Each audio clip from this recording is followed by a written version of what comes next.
Hey, let me tell you about something that happened to me just a few weeks ago in my office here in Guadalajara. Mr. Roberto, a seriously 64-year-old man, came in very worried and said, "Doctor, I've had this discomfort for 6 months and it won't go away. I've taken antibiotics, I've done everything else and it's still the same. It's horrible to be in this discomfort all day long." And you know what? When I saw his desperate face, I remembered the thousands of men who have asked me exactly the same question in my more than 15 years as a urologist. "Dr. Camila, how can I quickly reduce prostate inflammation?" That's the million-dollar question, and today I'm going to give you clear answers without beating around the bush, straight to the point, as we say here in Mexico. Because I know that when it hurts, when you feel that constant discomfort, the last thing you want is for people to keep beating around the bush. Or, look, the prostate is a small organ, about the size of a walnut, but when it gets inflamed, it can make your life miserable.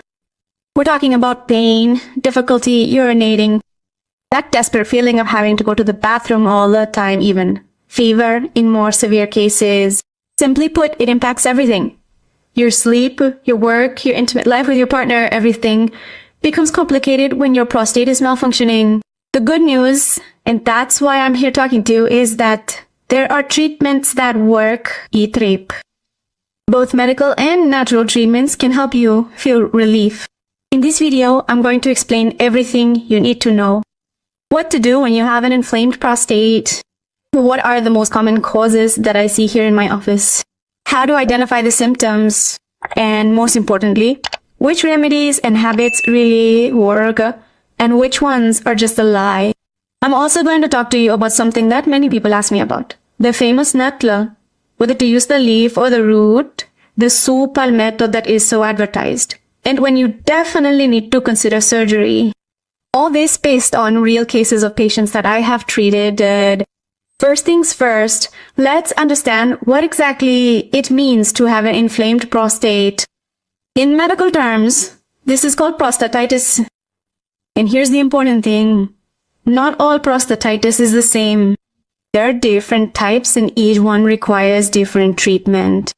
Acute prostatitis is when the inflammation appears suddenly, from one day to the next. You arrive with severe pain, fever, chills, and very intense urinary symptoms. This is a medical emergency, I'm not gonna lie to you. If you have a high fever with intense pain and can't urinate properly, don't stay home looking for remedies on the internet. Go straight to the emergency room because it can get worse quickly. Chronic prostatitis is another story. Here the symptoms are less intense but very persistent. They can last for weeks, months, sometimes even years, and are not treated properly. And this is the one that causes the most despair because it seems like it will never go away.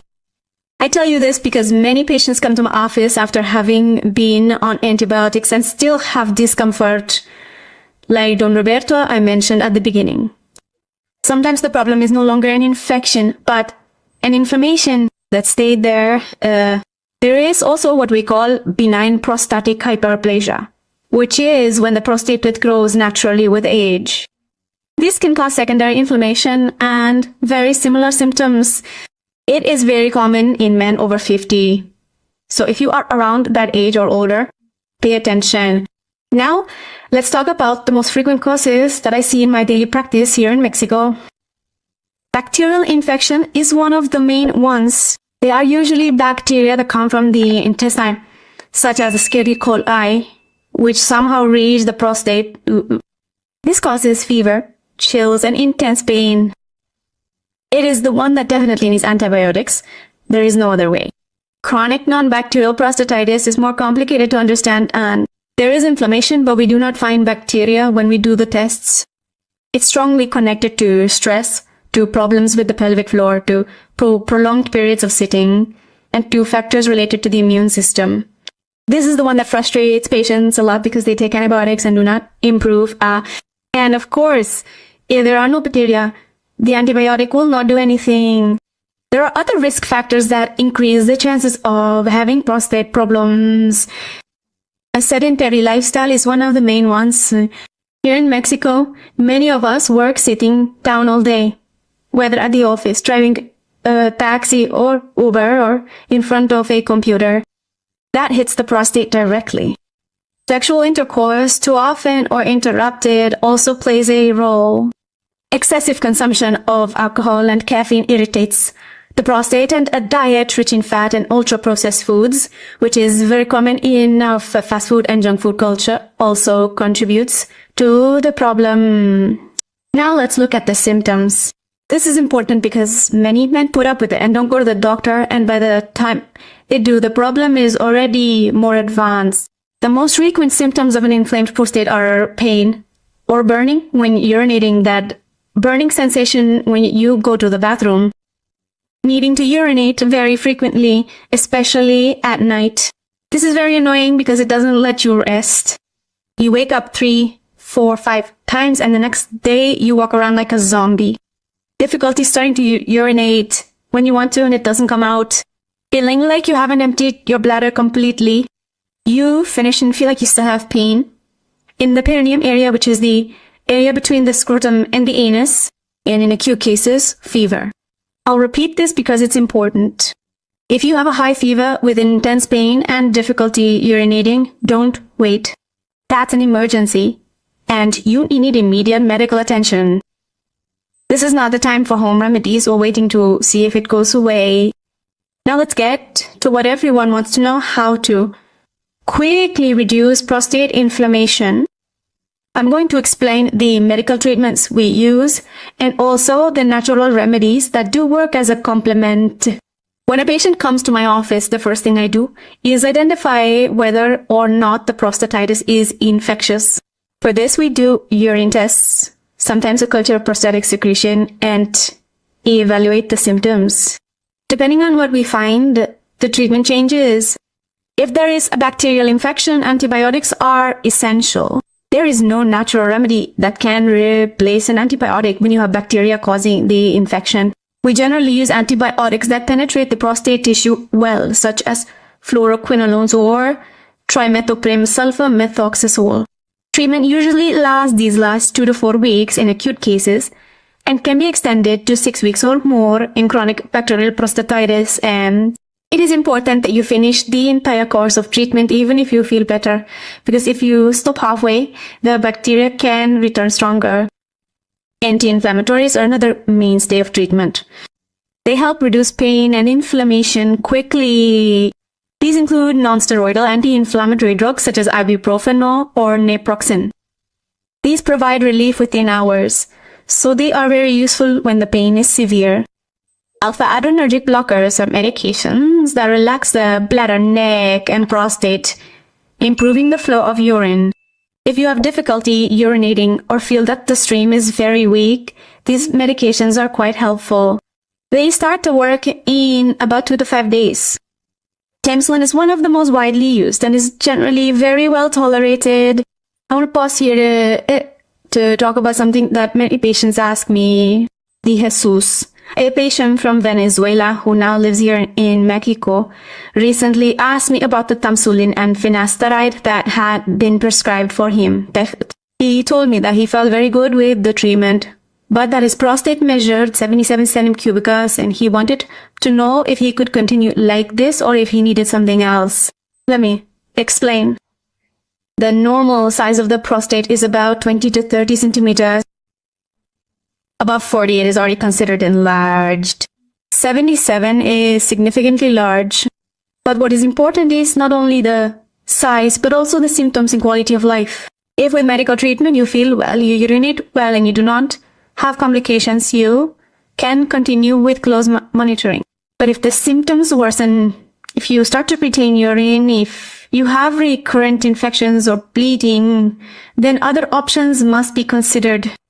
And this brings me to another frequently asked question. When is surgery really necessary? Look, I always prefer to exhaust medical treatment options first.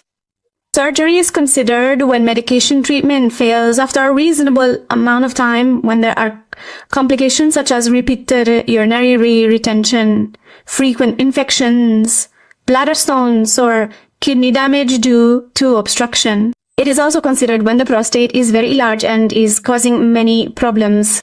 There are different types of surgery, from minimally invasive laser procedures to transurethral prostate surgery. The decision depends on each individual case, but I want you to know that surgery is not the end of the world. Many patients have excellent results and greatly improve their quality of life. The important thing is to make an informed decision together with your urologist, weighing the pros and cons in your particular situation. Now let's move on to natural remedies and supplements. These are the most frequently asked questions in my office, and I'm going to give you information based on scientific evidence, not on what your neighbor says or what you saw on a Facebook ad. Let's start with the famous nettle, which is one of the most frequently asked plants. I remember a patient specifically asking me, "Doctor, do you use the leaves or the root of nettle?" It's an excellent question because they're not the same. For prostate problems, the part of the plant that has shown the most benefits in scientific studies is the nettle root, not the leaves. The root contains compounds that can help reduce the symptoms of benign prostatic hyperplasia, DAZia. It can be obtained in capsule form or made into an infusion with the dried root. The usual dosage is about 300 to 600 milligrams per day if it's in capsule form, or 1 to 2 cups of tea per day if it's in infusion. Nettle leaves also have anti-inflammatory properties, but their effect is more general, not so specific to the prostate. So if your goal is to help your prostate, look for products that specify that they are made with nettle root. Now, saw palmetto. This is probably the most popular prostate supplement in the world. Let me tell you what the science says. There are studies showing that it can help improve urinary symptoms in men with benign prostatic hyperplasia. It seems to work by inhibiting an enzyme that converts testosterone to dihydrotestosterone, which is the hormone that makes the prostate grow. However, the evidence is mixed. Some studies show benefits, others find no difference from placebo. What I can tell you is that it is quite safe. Side effects are rare and mild. If you want to try it, look for a good quality product. The usual dosage is 320 milligrams per day of standardized extract. Give it at least 2 or 3 months to see if it works for you. But be careful. This is a supplement, not a substitute for medical treatment if you need it. Let's talk about foods that can help your prostate. Tomatoes are one of the best for their lycopene content, and here's an important fact. Lycopene is better absorbed when tomatoes are cooked. So tomato sauce, puree, roasted tomatoes are a better option than raw tomatoes for this purpose. Here in Mexico, we have the advantage that tomatoes are a fundamental part of our cuisine. A red sauce, noodle quills with tomato sauce, all of that counts. Pumpkin seeds are another excellent food. They are rich in zinc, which is an important mineral for prostate health. A handful a day as a snack is enough. You can eat them alone, add them to salads or smoothies. In Oaxaca and other regions, they are very popular and easy to get. Red fruits such as blueberries, blackberries and strawberries have antioxidants that help reduce inflammation. Oily fish such as salmon, sardines, and tuna have omega-3 fatty acids that are also anti-inflammatory. As for infusions, in addition to the nettle that we already mentioned, green tea has antioxidant properties that benefit the prostate. Horsetail has a diuretic effect that can help with urinary symptoms. Turmeric is a very powerful natural anti-inflammatory. You can add it to your meals or drink it in tea. Now, let me give you some practical tips that can make a big difference. Avoid alcohol, coffee, and spicy foods while you have inflammation. I know that here in Mexico, coffee is almost a religion and chili peppers go on everything. But when your prostate is inflamed, these things irritate it more. I don't mean to quit them entirely, but do so while treatment is in progress. Stay well hydrated. Drink at least 2 liters of water a day. This helps to cleanse the urinary tract and reduce the concentration of irritants in the urine. But beware, avoid drinking excessive fluids before sleeping to prevent frequent bathroom trips during the night. Moderate exercise is very important. Walking, swimming, biking with a proper seat, yoga, or these activities improve circulation in the pelvic area and help reduce inflammation. Yoga in particular has postures that can be very beneficial for the prostate. Avoid sitting for long hours at a time. If your job requires you to sit, get up every hour, even if it's just for a few minutes, walk around a bit, stretch. Your prostate will thank you. Warm sitz baths can be very soothing. Fill the tub with warm, not hot, water and sit for 15 to 20 minutes. This relaxes the muscles in your pelvic area and improves circulation. You can do this 2 to 3 times a day when you have discomfort. Maintaining a regular sex life is also important. This may sound strange, but ejaculation helps drain the prostate and can reduce inflammation. In chronic prostatitis, maintaining regular sexual activity can be part of the treatment. Now, if you are in the acute phase with severe pain, then it is better to wait for the inflammation to go down. I want to share a mental chart with you of how quickly different treatments work so that you have realistic expectations. Antibiotics for bacterial infections start to work in 24 to 72 hours, although the full course of treatment takes weeks. Anti-inflammatories give relief in a matter of hours. Alpha blockers take 2 to 5 days to show their full effect. Diet and lifestyle changes are for the long term. You start to notice changes within weeks. Supplements like saw palmetto or nettle need 1 to 3 months to see their effect. Herbal teas can help with mild symptoms in days. Now I'm going to give you some tips to prevent your prostate from becoming inflamed or to prevent the problem from returning if you've already had it. Maintain a regular sex life. I already explained why. Avoid a sedentary lifestyle and long hours of sitting. If you work at a desk, take frequent breaks. Eat a diet rich in vegetables, fruits, and fish. Cut down on red meat, sausages, and ultra-processed foods. Limit alcohol, coffee, and tobacco. I don't mean you live like a monk, but with moderation. And very importantly, have regular urological checkups starting at age 45, prostate exams and prostate antigen tests are so essential for detecting any problems early. I know that many men are embarrassed or scared of the exam, but let me tell you something. It's a quick procedure that takes a few seconds and can save your life by detecting problems early. Let me answer some frequently asked questions I get in my office. Can prostate inflammation be reduced in just 1 day? In mild cases with anti-inflammatories and rest, you may feel significant relief in a day, but if there is a bacterial infection, the full treatment takes weeks. There is no magic here. Let's be realistic. Home remedies can replace medical treatment. They are not a useful complement, but they can never replace antibiotics when there is an infection or medications when needed. Using them together with medical treatment can speed up recovery, but they are not enough on their own for moderate or severe cases. Sex can either improve or worsen prostate inflammation. It depends on the stage. In chronic prostatitis, maintaining regular sexual activity can help, but in the acute phase, when there is severe pain, it is better to wait. Listen to your body. At what age should I start worrying about my prostate? Prostate problems are most common after age 50, but they can occur earlier. Checkups should start at age 45 or earlier if you have a family history of prostate problems or prostate cancer. To wrap things up, I want to tell you something important.